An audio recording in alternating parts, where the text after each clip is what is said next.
ओम श्री हरि विष्णु। ओम नमो भगवते वासुदेवाय नमः। जय माँ लक्ष्मी। श्रवण कीजिए सत्यनारायण भगवान की पावन पुण्यदायिनी कथा का। सत्यनारायण व्रत कथा का पहला अध्याय। एक समय की बात है, नैमिषारण्य तीर्थ में शौनक आदि 88,000 ऋषियों ने श्री सूत जी से पूछा, हे प्रभु, इस कलयुग में वेद विद्या रहित मनुष्यों को प्रभु भक्ति किस प्रकार मिल सकती है तथा उनका उद्धार कैसे होगा। हे मुनिश्रेष्ठ, कोई ऐसा तप बताइए जिससे थोड़े समय में ही पुण्य मिले और मनवांछित फल भी मिल जाए।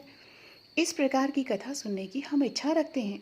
सर्वशास्त्रों के ज्ञाता श्री सूत जी बोले, हे वैष्णव में पूज्य, आप सभी ने प्राणियों के हित की बात पूछी है, इसलिए मैं एक ऐसे श्रेष्ठ व्रत को आप लोगों को बताऊंगा जिसे नारद जी ने लक्ष्मी नारायण जी से पूछा था और लक्ष्मीपति ने मुनिश्रेष्ठ नारद जी से कहा था। आप सब इसे ध्यान से सुनिए। एक समय की बात है, योगीराज नारद जी दूसरों के हित की इच्छा लिए अनेकों लोकों में घूमते हुए मृत्युलोक में आ पहुँचे। यहाँ उन्होंने अनेक योनियों में जन्मे प्राय सभी मनुष्यों को अपने कर्मों द्वारा अनेकों दुखों से पीड़ित देखा। उनका दुख देख नारद जी सोचने लगे कि कैसा यत्न किया जाए जिसके करने से निश्चित रूप से मानव के दुखों का अंत हो जाए। इसी विचार पर मनन करते हुए वह विष्णुलोक में गए। वहाँ वह देवों के ईश भगवान नारायण की स्तुति करने लगे, जिनके हाथों में शंख, चक्र, गदा और पद्म थे। गले में वरमाला पहने हुए थे। स्तुति करते हुए नारद जी बोले, हे भगवान, आप अत्यंत शक्ति से संपन्न हैं। मन तथा वाणी भी आपको नहीं पा सकती है। आपका आदि, मध्य तथा अंत नहीं है। निर्गुण स्वरूप सृष्टि के कारण भक्तों के दुखों को दूर करने वाले आपको मेरा नमस्कार है। नारद जी की स्तुति सुन विष्णु भगवान बोले, हे मुनिश्रेष्ठ, आपके मन में क्या बात है? आप किस काम के लिए पधारे हैं? उसे निसंकोच कहिए। इस पर नारद मुनि बोले कि मृत्युलोक में अनेक योनियों में जन्मे मनुष्य अपने कर्मों के द्वारा अनेकों दुखों से दुखी हो रहे हैं। हे नाथ, आप मुझ पर कृपा पर दया रखते हैं तो बताइए कि वो मनुष्य थोड़े प्रयास से ही अपने दुखों से कैसे छुटकारा पा सकते हैं। श्री हरि बोले, हे नारद, मनुष्यों की भलाई के लिए तुमने बहुत अच्छी बात पूछी है। जिसके करने से मनुष्य मोह से छूट जाता है, वह बात मैं तुमसे कहता हूँ, उसे ध्यानपूर्वक सुनो। स्वर्गलोक व मृत्युलोक दोनों में एक दुर्लभ उत्तम व्रत है जो पुण्य देने वाला है। आज प्रेम वश होकर मैं तुमसे उसे कहता हूँ। श्री सत्यनारायण भगवान का यह व्रत अच्छी तरह विधान पूर्वक करके मनुष्य तुरंत ही यहाँ सुख भोग कर मरने पर मोक्ष प्राप्त करता है। श्री हरि के वचन सुन नारद जी बोले कि उस व्रत का फल क्या है और उसका विधान क्या है। यह व्रत किसने किया था, इस व्रत को किसे करना चाहिए, किस दिन करना चाहिए, सभी कुछ विस्तार से बतलाइए। नारद जी की बातें सुनकर भगवान श्री हरि बोले, दुख व शोक को दूर करने वाला यह व्रत सभी स्थानों पर विजय दिलाने वाला है। मानव को भक्ति व श्रद्धा के साथ शाम को श्री सत्यनारायण की पूजा धर्मपरायण होकर ब्राह्मणों व बंधुओं के साथ करनी चाहिए। भक्ति भाव से ही नैवेद्य, केले का फल, घी, दूध और गेहूं का आटा सवाया ले। गेहूं के स्थान पर साटी का आटा, शक्कर तथा गुड़ लेकर वह सभी भक्षण योग्य पदार्थों को मिलाकर भगवान को भोग लगाएं। ब्राह्मणों सहित बंधु बांधवों को भी भोजन कराएं। उसके बाद स्वयं भोजन करें। भजन कीर्तन के साथ भगवान की भक्ति में लीन हो जाएं। इस तरह से सत्यनारायण भगवान का यह व्रत करने पर मनुष्य की सारी इच्छाएं निश्चित रूप से पूरी होती हैं। इस कलिकाल अर्थात कलयुग में मृत्युलोक में मोक्ष का यही एक सरल उपाय बताया गया है। इति श्री सत्यनारायण व्रत कथा का प्रथम अध्याय संपूर्णम। श्रीमन्नारायण नारायण नारायण, भजमन नारायण नारायण नारायण, श्रीमन्नारायण नारायण नारायण। श्री सत्यनारायण कथा का द्वितीय अध्याय। सूत जी बोले, हे ऋषियों, जिसने पहले समय में इस व्रत को किया था उसका इतिहास कहता हूँ, ध्यान से सुनो। सुंदर काशीपुरी नगरी में एक अत्यंत निर्धन ब्राह्मण रहता था। वह भूख प्यास से परेशान व धरती पर घूमता रहता था। ब्राह्मणों से प्रेम करने वाले भगवान ने एक दिन ब्राह्मण का वेश धारण कर उसके पास जाकर पूछा, हे विप्र, नित्य दुखी होकर तुम पृथ्वी पर क्यों घूमते हो? दीन ब्राह्मण बोला, मैं निर्धन ब्राह्मण हूँ, भिक्षा के लिए धरती पर घूमता हूँ। हे भगवान, यदि आप इसका कोई उपाय जानते हो तो बताइए। वृद्ध ब्राह्मण कहता है कि सत्यनारायण भगवान मनोवांछित फल देने वाले हैं, इसलिए तुम उनका पूजन करो। इसे करने से मनुष्य सभी दुखों से मुक्त हो जाता है। वृद्ध ब्राह्मण बनकर आए सत्यनारायण भगवान उस निर्धन ब्राह्मण को व्रत का सारा विधान बताकर अंतर्ध्यान हो गए। ब्राह्मण मन ही मन सोचने लगा कि जिस व्रत को वृद्ध ब्राह्मण करने को कह गया है, मैं उसे जरूर करूंगा। यह निश्चय करने के बाद उसे रात में नींद भी नहीं आई। वह सवेरे उठकर सत्यनारायण भगवान के व्रत का निश्चय कर भिक्षा के लिए चला गया। उस दिन निर्धन ब्राह्मण को भिक्षा में बहुत धन मिला, जिससे उसने बंधु बांधवों के साथ मिलकर भगवान श्री सत्यनारायण भगवान का व्रत संपन्न किया। भगवान सत्यनारायण का व्रत संपन्न करने के बाद वह निर्धन ब्राह्मण सभी दुखों से छूट गया और अनेक प्रकार की संपत्तियों से युक्त हो गया। उसी समय से यह ब्राह्मण हर माह इस व्रत को करने लगा। इस तरह से सत्यनारायण भगवान के व्रत को जो मनुष्य करेगा वह सभी प्रकार के पापों से छूटकर मोक्ष को प्राप्त होगा। जो मनुष्य इस व्रत को करेगा वह भी सभी दुखों से मुक्त हो जाएगा। सूत जी बोले कि इस तरह से नारद जी से नारायण जी का कहा हुआ श्री सत्यनारायण व्रत को मैंने तुमसे कहा। हे विप्रो, मैं अब और क्या कहूँ?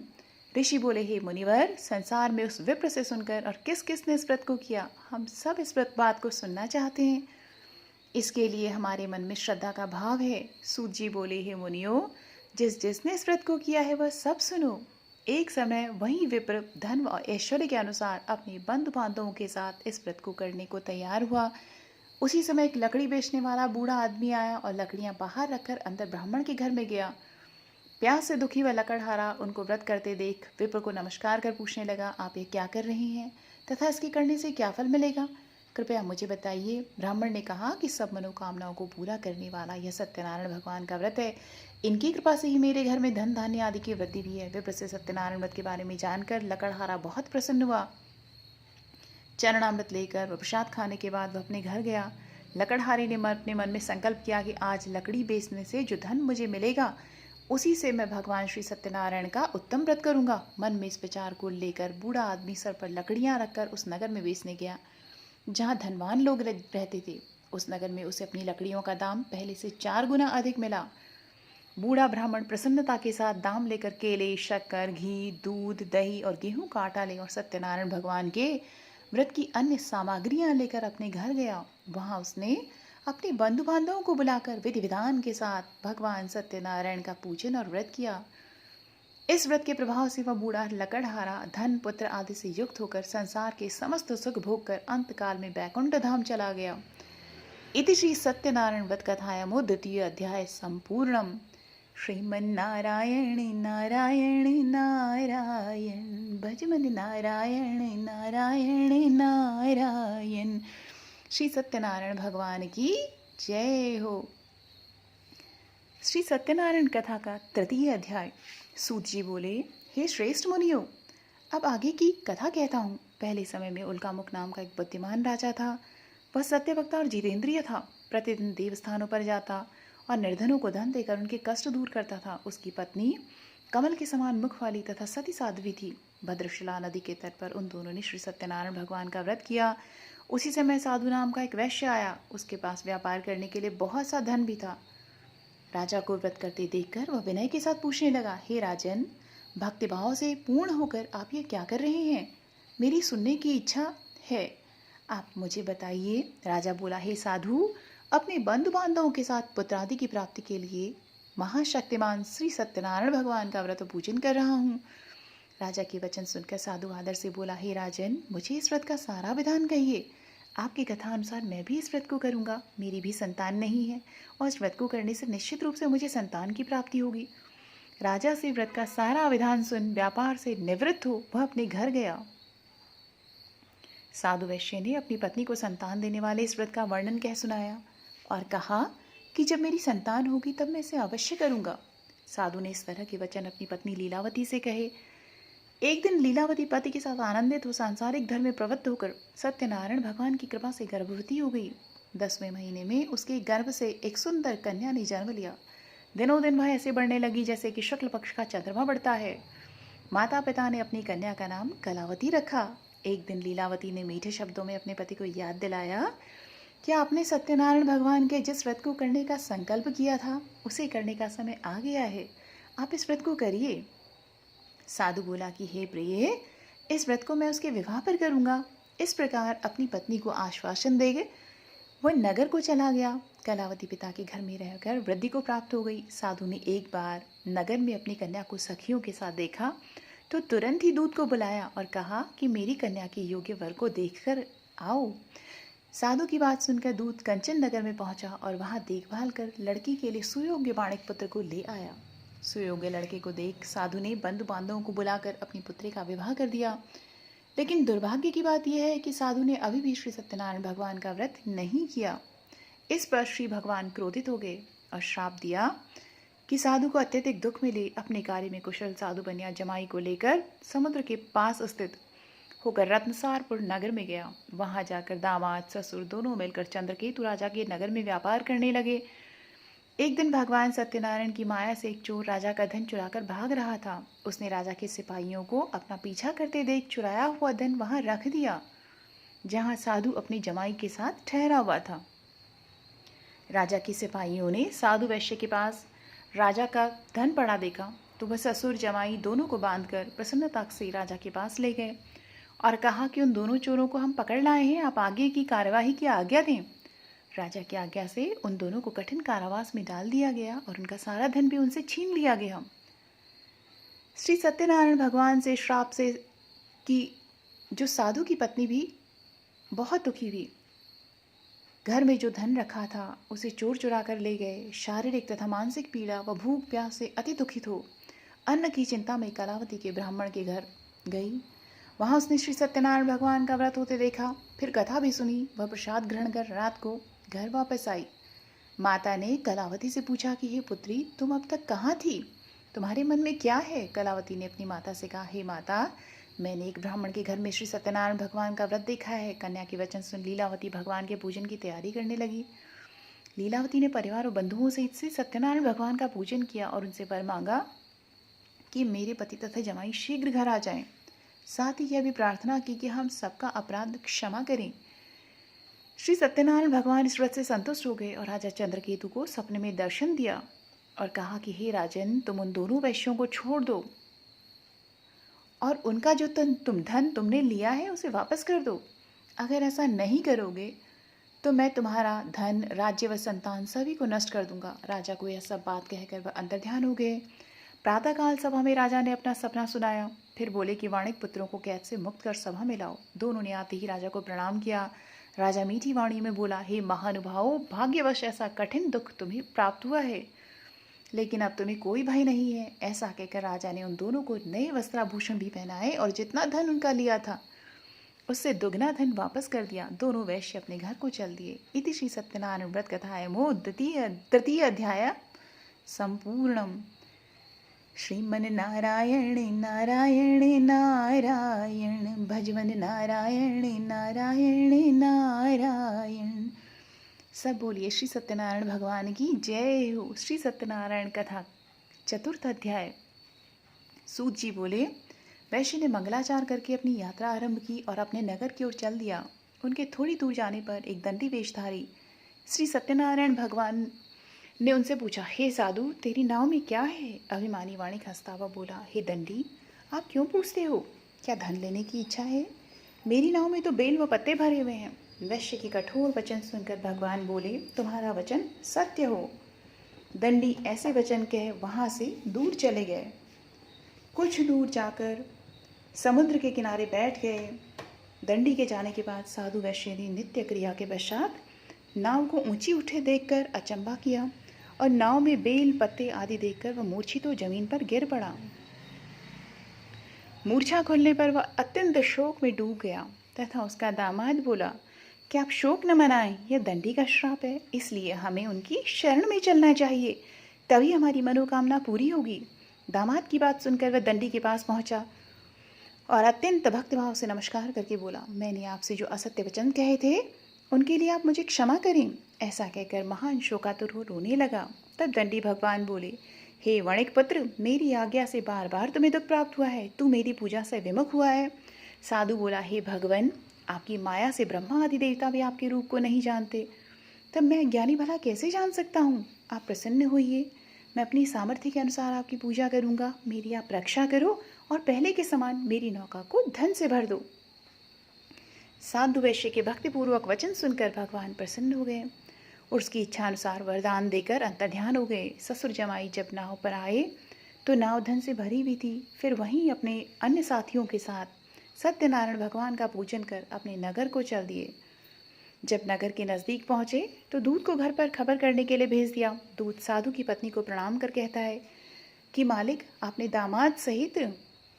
जो है वो अपने दामाद सहित नगर के निकट आ गए हैं। दूत की बात सुन साधु की पत्नी लीलावती ने बड़े हर्ष के साथ सत्यनारायण भगवान का पूजन कर अपनी पुत्री कलावती से कहा कि मैं अपने पति को दर्शन को जाती हूँ, तू कार्य पूर्ण कर शीघ्र आ जाना। माता के ऐसे वचन सुनकर कलावती जल्दी में प्रसाद छोड़कर अपने पति के पास चली गई। प्रसाद की अवज्ञा के कारण श्री सत्यनारायण भगवान रुष्ट हो गए और नाव सहित उसके पति को पानी में डुबो दिया। कलावती अपने पति को वहां न पाकर रोती हुई जमीन पर गिर गई। नौका को डूबा हुआ तथा कन्या को रोता हुआ देखकर साधु दुखित होकर बोला कि हे प्रभु, मुझसे तथा मेरे परिवार से जो भूल हुई है उसे आप क्षमा करें। साधु के दीन वचन सुनकर श्री सत्यनारायण भगवान प्रसन्न हो गए और आकाशवाणी भी, हे साधु, तेरी कन्या मेरे प्रसाद को छोड़कर आई है, इसलिए उसका पति अदृश्य हो गया है। यदि वह घर जाकर प्रसाद खाकर लौटती है तो उसे उसका पति अवश्य मिलेगा। ऐसी आकाशवाणी सुन कलावती घर पहुंचकर प्रसाद खाती है और फिर आकर के जो है अपने पति के दर्शन करती है। उसके बाद साधु अपने बंधु बांधवों सहित श्री सत्यनारायण भगवान का विधि विधान के साथ पूजन करता है। इस लोक का सुख भोग कर वह अंत में स्वर्ग को जाता है। इति श्री सत्यनारायण व्रत कथाएं चतुर्थो अध्याय संपूर्णम। श्रीमन नारायण नारायण नारायण, हरिमन नारायण नारायण नारायण, भजमन नारायण नारायण नारायण। श्री सत्यनारायण व्रत कथा पंचम अध्याय। सूत जी बोले, हे ऋषियों, मैं और भी एक कथा सुनाता हूँ, उसे भी ध्यान पूर्वक सुनो। प्रजापालन में लीन तुंगध्वज नाम का एक राजा था। उसने भी भगवान का प्रसाद त्याग कर बहुत ही दुख पाया।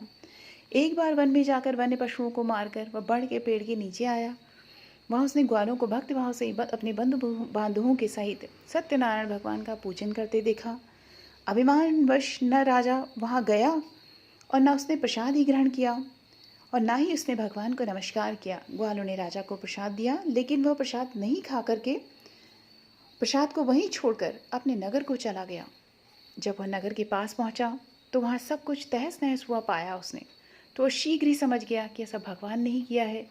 वह दोबारा ग्वालों के पास पहुंचा और विधिपूर्वक पूजा करके प्रसाद खाया तो श्री सत्यनारायण भगवान की कृपा से सब कुछ पहले जैसा हो गया। दीर्घकाल तक सुख भोगने के बाद मरणोपरांत उसे स्वर्गलोक की प्राप्ति हुई। जो मनुष्य परम दुर्लभ इस व्रत को करेगा तो भगवान सत्यनारायण की अनुकंपा से उसे धन पाने की प्राप्ति होगी।